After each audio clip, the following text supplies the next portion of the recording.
Good evening, everybody, and welcome to episode 5 of Captain Zach's interviews. Thank you very much to Nick Taylor-Komer, who's with us this evening to share some of his stories and experiences. Everyone's been enjoying the video so far, and I think that this is going to be no exception. So looking forward to this one. So good evening, Nick. Good evening. How are you, Georgie? Yeah, good. Thank you very much. Good stuff. Good stuff. Without further ado, let's crack on. What brought you into triathlon? Can I describe Alex Fry as a what? You can. Yeah. Okay. I'll describe Alex Fry as a what. As I think you know, as a lot of people know, I have been involved in doing sporting things for a number of years, a lot of years. Yeah. Mainly sitting on the internet when possibly inebriated, going, yeah, I can do that. Yeah, I can do that, and that kind of stuff. And I decided to get fit. And I was a member at Tiddenfoot, and Alex Fry, who used to be a club member, was coaching there, and I had a word with him. He gave me what I needed in respect of I needed somebody who was going to push me and all that kind of stuff. And he said, why don't you go down to the club and give it a try and see if we can get you competitive in it. So I did. So I turned up at the club, and so Alex Fry is the what that brought me to triathlon. I didn't know anything about it really. Just thought, oh, that'd be good for a laugh, that sort of thing, and went down that line. So joined up with the club near enough straight away. Yeah. Do you know what? Interestingly enough, I blame Alex Fry as well. Blame is the correct word. Yeah, he got really, really good at it, and then he went off and became massive, and all the other bits and pieces he did, and left me here, picking up the pieces, desperately trying to catch a person who's 30 years younger than me, but that doesn't matter, apparently. Exactly. So yeah, but Alex brought me in, and that's my introduction to it. I will say, which is part of another question you've asked me later on, I had done a triathlon before, so I knew what it was, but my experience was very different to today. Okay. Yeah. So I look forward to that then. So what's your memories of your first triathlon journey? Well, that's kind of where I was going, because one of the questions you had down here was my sort of first memory of triathlon. So many, many years ago, my brother, who's my younger brother, and is very, very competitive, strangely enough, mainly with me, asked me if I wanted to do a triathlon, Olympic distance, and it was called the Windsor Pepsi Max, which down in the Thames and Windsor and all that kind of stuff. And I had no idea at all, genuinely. You've got to remember, in those days I smoked a lot. I did not train in any shape, form or another. I just rocked up to these things and went, yeah, whatever. I turned up at a borrow. Yeah, genuinely. My brother went off and got a coach and turned up with all the gear and all that kind of stuff. I arrived in a short john wetsuit. Yeah. Yeah. A short john wetsuit, a borrowed bike which had the gears on the down frame. Yeah. Yeah. So it looked like something from 1970s Tour de France, and a borrowed pair of trainers because mine just didn't seem to be comfortable. Genuinely, and I hadn't tried any of the kit out at all. So I arrived, and everybody's taking in supplements and doing all these things and looking amazing and fit. And I was just putting my cigarette out and finishing off a Coca-Cola. And I got in the water. It'd been raining for the 2 days leading up to it. I got in the water, and I was at full crawl, just trying to stay on the start line because the water is coming down. Oh, you had to go up water. And what was happening? My short john was filling full of water around my legs, so I had these two, and it was just dragging me down. So I was just doing this, and strangely enough, yeah, I somehow or another got out of the water. But after that, it was fine. Biking and running was fine, but yeah, swim has always been. But that was my first experience, and I remember afterwards watching everybody taking in the supplements and doing all this kind of stuff and stretching off, and I literally had a Big Mac and a cigarette. I'm just looking back at it, going, yeah. Yeah, there you go. That's where I was. We've all got to start somewhere. We've all got to start somewhere. What I love about that story is you made all the rookie errors first time round. Yeah, absolutely. And you stated you drank Coca-Cola at a Pepsi Max event. Very true. Very true. Goodness me. I've just remembered as well, I turned up in an MR2 in Aquamarine. What the hell was that all about? What was going on with my life there? But yeah, that was my first experience. It was a fantastic event. I genuinely actually really enjoyed it. But yeah, I'm going to say in no way did I arrive prepared or leave in any way as an athlete, not at all. But the That was important my... thing is you did it. That's the Oh yeah, important thing. absolutely, yeah. Yeah. And annoyingly, I will tell you that I beat my brother. Did you? He's still upset with me. By the way, that's more to say how bad my brother is, not how good I am. So, Oh, but that's that was brilliant. fun. It was good fun. That's So that was my brilliant. first experience, yeah. So And now, then that's right. now that obviously you're in a different place to where you were back then, and that you do take training quite seriously, and you will train for the events that you're doing. With that in mind, what is your most favourite training session that you like to do for yourself? Not one that you set for others, but one that you do yourself.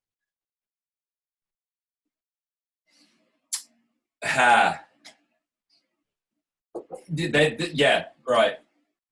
You know those training sets where you have the fear of God before you do it? Right. Yeah? You just know it's going to make you feel sick, you know, like an interval set or something like that. Those sets, I will tell you now I've done them, are the ones that I love the most. If you ask me just before I'm about to do it, no, not a chance in hell, not a chance in hell. But after I've done it, by far, they're my favourite sets. There is another one that I found, though, which was during endurance training, when you're going longer and longer, is what I call a guilty set, yeah? So I tend to work on a load basis, so you build up the load more and more so you can carry that load through and train hard, recovery, that kind of stuff. And every now and again, you do a set where you go out and run for an hour and a half, or whatever it may be, or cycle for a period of time, but you back right off. So you're still out there doing it, but you get off the bike or you come in from the run feeling like you could go out and do more. And if you've done that right, it's quite a nice feeling to say, yeah, I went out and you did an hour and a half. You look at your time and actually you're only sort of 15 seconds per kilometre off your time, and you think, yeah, I'm feeling kind of relaxed. It's kind of a booster. So, yeah, I quite like a guilty set. I like that. A guilty set. I try and put a guilty set in wherever I can, yeah. It's quite a discipline to do. It's something I had to learn to do. As you can imagine, discipline is not high on my list of fortes. I'm glad you're not disagreeing, Georgie. I'm just thinking, surely that's a contradiction. You were in the military. Yeah, that's why, really. Yeah. You all have clearly the wrong impression of what the military is. We do literally charge over the old screaming banshee. But it's all good fun. Yeah. It's all good fun. Exactly. So what was your most memorable or your most favourite race been? You could have a memorable and a favourite, or they might both be the same thing. So, I made a few notes, and worked out a few bits and pieces. And there were a few races in there, and I'll tell you why they came up in my mind, yeah? So, Austria, I went to and did Ironman Austria a number of years back. It was the first time I'd been to a big event like that, and I went down with a great group of people. We stayed there, and Austria is gorgeous, and the course was amazing, and the grandstand. It was an amazing experience. So it was right up there. But underneath it, I made a hash of it. I trashed it. Yeah. All right. Yeah. But it was an amazing experience, and I still loved it, and the people and all that kind of stuff. On the other side of the coin, I did Bolton. Well, I think last year, where I focused on that one and trained for it. Yeah. Now the course, I won't say was anything like Austria, but because I got the training right, I near enough nailed the race in respect of what my expectations were and how I managed it. And that was quite a nice sensation. Yeah. And then there was a third one that I was just trying to work out which are the best of best. Yeah. And that was, I did the Cowman over at Emberton. Mm-hmm. And I turned up, and this is one of those things you all know about, Georgie, where you just relax, you don't really give a monkeys. And I just went out and had a great time and gave it beans, and I was on the bike and I was racing somebody, and then in the run they caught up and there was a chase. And it was all fun. And I crossed the line, not even thinking about the race. I didn't arrive nervous, I wasn't worried about it. And I did really, really well from not being worried about the event. Okay. I just did the event, gave it beans from here, and had a great event, and my results were fantastic. So I had all three of those and trying to work out which one was my favourite. And then I wrote down at the very end, the Slate Man. Brilliant. The slate man suits my nature. Yeah, it's fairly brutal. You're exposed. You know, the water's quite cold, and the hills, and the run is up through the through the quarry. It is testing. But it's beautiful. And every time I've been up there, it's been a club run as well. So been a great atmosphere. So Slate Man has to be my favourite. Nails it. I like that. I like that. I think it's interesting to have different races mean different things just by the nature of what you have to put yourself through to achieve them, really, don't they? So it's expectations and where you're at physically and mentally. You know, you can be trained really, really well, but then arrive with a wrong head, and the race just goes away from you and all that kind of stuff. I remember doing one over at St. Neots, which has been my nemesis for years. It's one of the club ones. And I got in the water, and it's the first time ever I had a panic attack in the water. And there were people on the side saying, you know, do you want to come in? And I just remember tread water, watching everybody going away, going, I can't go in. They've gone away, and it's just, you know, that kind of stuff. But yeah, and that's now sat in my head as my nemesis race. So still a good course though. Still a good course. Still a good course. Yeah. And I mess it up every time. But yeah, there you go. The Slate Man, Slate Man will be a test for anybody, I think. I think the long and short of it is they're all a test, but the Slate Man tests you mentally and physically is just a great event. Great event. Yeah, I would wholeheartedly agree with you there. So thanks for sharing those. What's the one piece of kit? I'm always interested in this one, in all the sort of interviews you've done, the one piece of kit that people value and go, yeah, I couldn't do without that.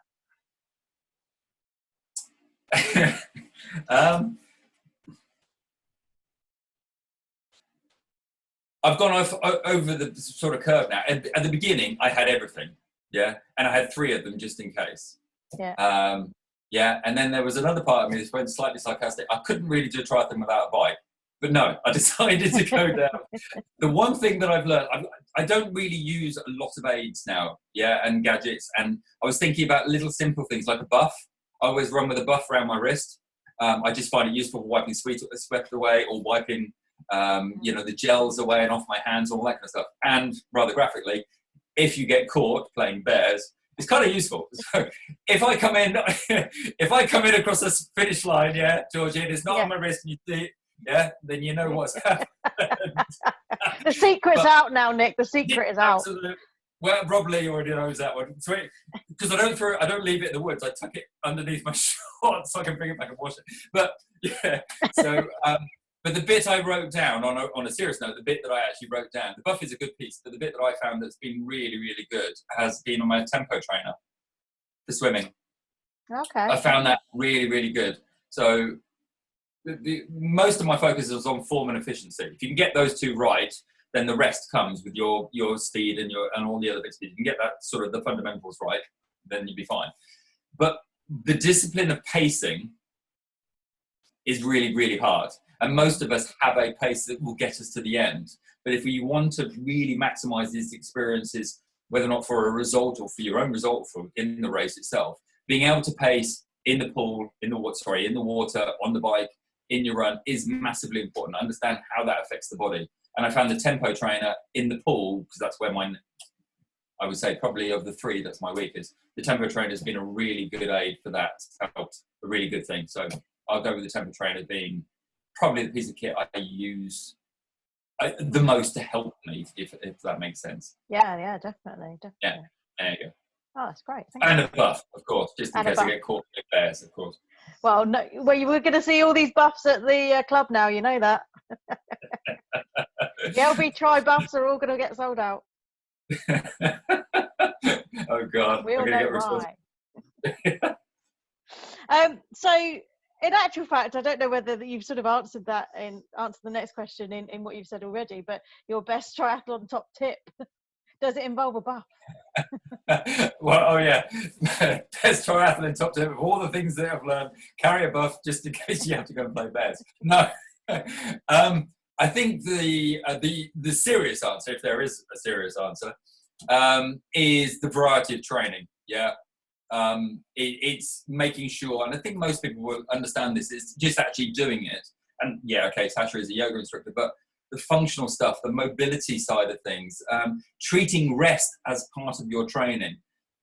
as you build up and you carry this load through and on all these other bits and pieces, the body's going to get tired. If everything is trained to go two-dimensionally forward, it's not going to happen when you get tired. So you need to have that flexibility and that mobility and that strength.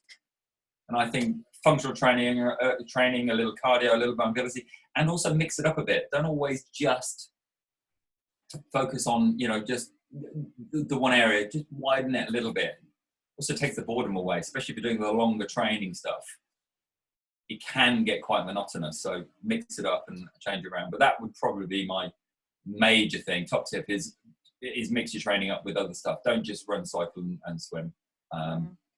It will limit down your injury and promote recovery. It's as simple as that, and that's how you're going to get through all of these things. But there you go. That's me being serious. I'll stop it now. What's the one thing you've learnt not to do in a race, considering you did lots? Weird.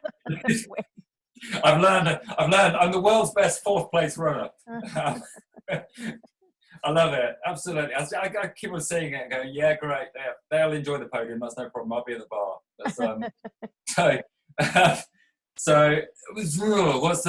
What have I learned not to do? I think mainly is don't complicate it. Yeah. It's one event. It's not swim, bike, run. It's one event, and it just happens to have a couple of simple kit changes in it, and they are simple. They are simple kit changes. If you're me. Exit stage left. Come back on. New top. Off we go. Lovely, looking great. Make sure I look good for the cameras. Come back in. Off you go again. Don't complicate it any more than that. It is one event, and you just have to change your shoes or whatever it may be. For that. Don't think about more than this. And the lining up. I've got to have this gel, and it can become massively complicated. Every time I hear these conversations about, get there and prep out, map the route and look for the exits and all this kind of stuff so you know what's going on. And I've done that. And then every time I come out the water, I go, yeah, I forgot what I was going to do. I can't remember. Absolutely. It'll be over there somewhere. It's sort of roughly. But I think main thing is just don't complicate it. Keep it simple. It's one event. Yeah. It is one event, which just happens to have some simple kit changes in it, and that's it. And just enjoy it for that. That's probably my top tip. I was going to say simple kit changes. That's going to be my new mantra now. Simple kit changes. Absolutely. Anyone who knows my transition expertise will be laughing at that. Well, yes, it has been well recorded and timed, I believe. Absolutely. And it certainly wasn't simple. People going back in going, is she okay? That's a whole nother story. So the only reason I know is because I got it so wrong myself, by the way. The number of times I've come out, trying to look for that strap that's on the back, to pull you, to pull. Why does that suddenly become more complicated than quantum physics when you come out of the water? I know I've put the zip across, I know I've put the Velcro across it with the thing underneath it. I know I've done that. Yet when I come out of the water and I'm telling myself, you put that across and the zip's underneath it. And what does my body do? Tugging on it. No, you need to pull the thing across. No, fine. Just complicated. Keep it simple. It all goes out the window when you get out the swim, doesn't it? Just absolutely. Just keep it simple. It's one event with a couple of kit changes. Stage left, stage right. I love it. So what about you've touched a little bit. I don't know if you want to give us any more about your nemesis, your parts that you particularly like to practice, or anything you really need to work on yourself. Oh, right. Well, yeah, okay. Physically, mentally. The swim has always been a bit of a thing. I'd like to think that in general, I'm a fairly positive guy in respect of I can find strength to get through it and overcome things and get up and get on with it and all that kind of stuff. I think in general, I'm fairly positive. Yeah, in general. I think most people would agree with that.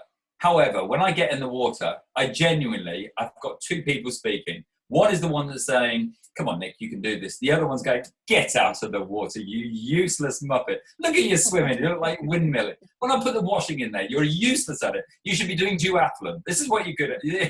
And I have this all the time. So trying to overcome that to allow me to relax to swim and just focus on the form. Because if you try and swim, Georgia, you know this better than I do. If you try and swim, you go backwards. Yeah. If you relax and you swim, it will come together. That's what happened, by the way, at Emberton. I relaxed and I smashed my swim time. I got out of the water and I thought I'd better get back in again because I've missed a loop. It was one of those situations. So yeah, that respect, I think probably, physically trying to overcome that sort of thing.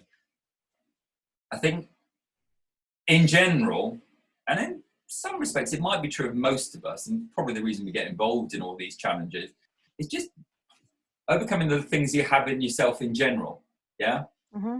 Whenever you're going to do these things, there is a little test. Whatever that test is, you're looking to do a little bit more. You're trying to find out a little bit more about yourself, which is quite a difficult thing to do when you're investing a lot of time and money and all that kind of stuff. You can get lost in the measurement of it, as opposed to the reason you started it, the seed that got all this going, whatever it may be. Whatever the reasons are that you want to be on that start line. And I think they're the things that I work on the most. I really enjoy the psychology. I did sports psychology before I did coaching, because the mechanics of how the mind works and why it does. So I think the biggest challenge is your mindset. If you know what it's like. You're training for Ironman. How many times during training for Ironman you just went, I just can't do this. Yeah. And you just, and it seems to sap. It's not just the fact that you're thinking negatively. You're aware you're thinking negatively, but it does. Your body changes. You approach things differently, and it affects the people around you and all that kind of stuff. And when I find doing these sports helps me in general with, take a breath, take a step back, think about things and philosophies, that kind of stuff. So yeah, there's that sort of vague but clear. That's great. And I think it's been touched on in maybe previous interviews, but I think the fact we're a multi-sport and the different disciplines is that sometimes that can help be a coping mechanism in when you're feeling like that, because it is possible, even if you have got a training plan, you can change things around sometimes to suit that kind of need, so that you can go out and feel positive. I think all the people that turn up the club, and they've all done amazing things. They've come from where they are to what they've done, and they've done full distance, and they've done all the other bits and pieces. And you ask them to do the hot lap, and it gets in here. Yeah. And it's that side of things where trying to find a way of getting the maximum amount of it. You remember what I said at the beginning about those training sessions, the ones you fear, afterwards, the ones you've got the best out of it. And it's that balance between the two that I think is kind of fun to play around with. Knowing there's no point in thinking it's going to change. It's never going to change. Every time I get in the water, I know I'm still going to have the same thing, but I do find myself giggling on the start line going, oh God, here it goes again, the two voices again. Like that cartoon, the devil and the angel sitting on my shoulders going, yeah, you're going to get in the water, you're going to mess it up, you're going to mess it up. You're like, no, you're not. Yes, you are. You're gonna mess it up. Shut up. And I kind of love all that fun. So, yeah. Well, it's interesting now. Now you see, I know your expertise in sports psychology. I'm now thinking, how can we use this in the club so that you can support us all to do hot lap more often? You really want me in anybody's mind? I'm going to leave that one with you. Knowing that I need it myself. So, okay. Am I allowed to use violence? No. Oh, right. Okay, I don't have any answers then. Oh, okay. Violence seems to resolve most things eventually. I can talk about it, but eventually I'm going to hit you with a big stick. You'll get going. Oh, okay then. Yeah, that'll make me move. So thinking about, obviously you've done so many different types of sporting activities in your in your lifetime so far, but in particular with triathlon, is there anybody that's influenced you within the sport, either somebody that we all know, or possibly somebody else, a famous person or triathlete, or again, it's a genuinely I know I'm one of life's overthinkers, and I watch everything. I enjoy people watching and all that kind of stuff. One of the reasons I became a coach, I enjoy watching and the changes and all that kind of stuff. Every single person in the club at some point or another has motivated me and influenced me, just by their attitude and their approach. Maybe in a smile, a piece of information, a thing they've done outside of the club or within the club or at a race, or they've made a change. So whether or not they've been the fastest or whether or not they're the slowest, in some shape, form or another, they've influenced me because their effort and their attitude and their approach has affected me. And I'm thought to myself, come on, Nick, look at that. Yeah, right. And I picked pieces like, there are some phenomenal people in my club, genuinely phenomenal people. Really and I'm talking about everything from athletes to all that, you know what I mean, in any shape, form. And they've all been, I don't even want to say one name because I could give you an endless list. You'd be in there, you know. I've looked at you all and thought, yeah, a bit of that and a bit of that and a bit of that, and yes, yes, yes, and I liked that and I heard that, and yeah, we can do that. And so the truth be known, everybody inspires me and motivates me in some shape, form or another when they try. Yeah, not for me, but when they're trying themselves. When I see them making those little efforts, and that is just, it's just an amazing thing. It's just, yeah. As one person within triathlon, not within the club, I still look back at Mark Allen. I still look back blank at Mark. place here. Have you noticed that? Okay, Mark Allen, 6-time world Ironman. Sorry, everybody in the club. No, it's fine. Six times world. I've read some interesting books about him. He's a slightly odd character, but the interesting books about him. And he tried for, I think it was for 6 years, and he was, you know, close every time. And then one thing changed, and he went on to win and became known as probably one of the world's greatest endurance athletes. And some of the statistics about him and what he's able to do and his approach and his mentality. If you go to his coaching page, it's really quite interesting. He calls it the Matrix, about fitting in coaching with training with your life and all this kind of stuff. And he has years and years of experience, yet he's still this amazing athlete without, there's not too much ego in there. Yeah, he has this thing. I just remember reading one of his mad statistics. I know everybody at the club loves his stats. Yeah, he went off and did one of the Ironmans he did. I can't remember which one it was, and he came in running something around about a 250 marathon at the end. Yeah, and his average heart rate for the whole lot was 132 for the whole lot. Wow. And I'm just thinking, these guys are just brilliant. That's you know. phenomenal. But Mark Allen is, he's well worth checking him out because he is quite a phenomenal character. Yeah, a little kooky, but as you can imagine, I kind of like kooky, so that's cool. Well, that's the thing to note then. I shall certainly be looking that up. I'm sure there's going to be a few people in the club who are going to be taking the mickey out of me because I did not know that name. Not at all. But there's so many names out there. but you got to remember, I'm very old, Georgie. I don't think I'm much younger. But I think it's been great actually in these series of interviews that I've been doing, is that obviously everybody's got their different influences, both within the club and externally, and just sharing those names of people. We can go and buy books or watch videos or go to websites and things and just pick up those extra things which we can start to bring into our own practice. So I read a lot of Matt Dixon stuff. Matt Dixon as a coach I find very interesting. Yeah. As a coaching side of things, Matt Dixon's very good.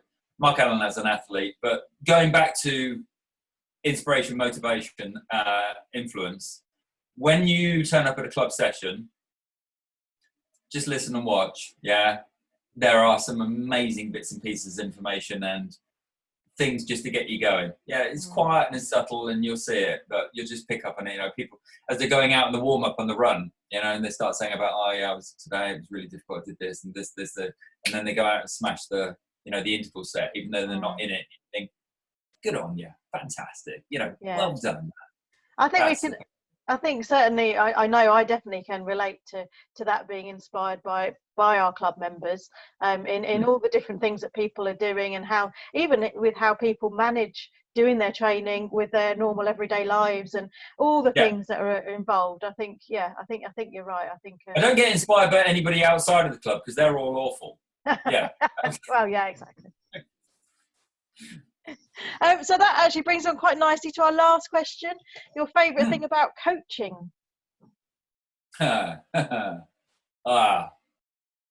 million different things. Got to remember, I've not been a coach particularly long. 3-4 years, and only did level 2 diploma. So finished that off last year, which is much more focused on the one-to-one side of things. I suppose it's straight from another real coach, but I think that coaching is kind of a journey, especially if you're with somebody on a journey. It really does ebb and flow, yeah? And that's true of everybody. I think at some point it would be hard to stay constant all the way through, yeah? And as a coach, I find, you're with that journey. When the motivation starts going and the tiredness kicks in, or an injury comes along, or life gets in the way, or whatever it may be, the mojo just drops off a bit. And you're trying to remind them of what the seed was, of why they're trying to get to that start line. And managing in that element of, you don't want to put it in their head, but you don't want to lose too much time, and trying to get them back going and nurture them back out to do it. Whether or not it's in line with a training package, if it all comes up green, it worries me. I like it to, I like it to be a bit different. Otherwise, there's something serious. Anybody's just purely green, it's terrifying. Robot, I need to check. Tom Tom. But yeah. So, and then that motivation. The client goes out and or the athlete goes out and does a run or a swim or something, and you see that spark. Yeah. They remember what they're doing and why they're doing it, and they come back and say, I went out, had a great run and felt really loose, and they start telling you, I was moving my arms properly, Nick, and my knees were coming up, or I was swimming through the water, I just relaxed and I smashed my time. And it's great. They're throwing all this stuff at you, but you can see it, and it's back in their eyes, and they are focused on it and all that kind of stuff. And I've always had this strange thing about coaching, that I'm only taking them to the start line. After that, I want them all it's all for them, because they did it. They've done all the training. All I've done is just, helped them. But after that, it's all for them. I take nothing from it, and it's all for them to go and do it. Yeah. And just reminding them of what they're doing. So you leave them on that start line with that seed that's flourished, yeah? With that same motivation, but the skill sets to do what they can do. You've got to manage the expectations, and training will change, and it fluctuates and all that kind of stuff. But I think that probably is it. It's not seeing the results, because the results they're great. Of course they're great, but it's how those results are earned. Yeah. It's knowing, you can see when I've been and done races, and I've seen this with other people, where they've done races, they've done well, but they don't feel good about it. Yeah. Not everything came together, and it wasn't quite. When you see it run together and you see it happen and you see that buzz and, they're working hard and that smile and all that kind of stuff, then you got it right. You've got what you've been asked to do. You've got that athlete doing what you're supposed to be doing. And I see them moving, and they're flowing, and they're buzzing, and their eyes are fired up. And I go home and I go, that's a good day. I can do that. That's nice. That's a good day. Yeah. Oh, well, that's brilliant. I was going to say that's brilliant, Nick. I've got to stop you there, because what a way to end. Because I don't know about everybody else watching this in the future when I post it, but I'm certainly feeling sort of really good about that whole thought of seeing people, and I'm picturing people that I've seen in races as well, where I can really see that that's what's happening for them, and that's really empowering and inspiring, actually, and probably leads you yourself on then to think, right, what am I going to do now? And like you say, so thank you very much. That's been fantastic. So thank you for being my interviewee this week.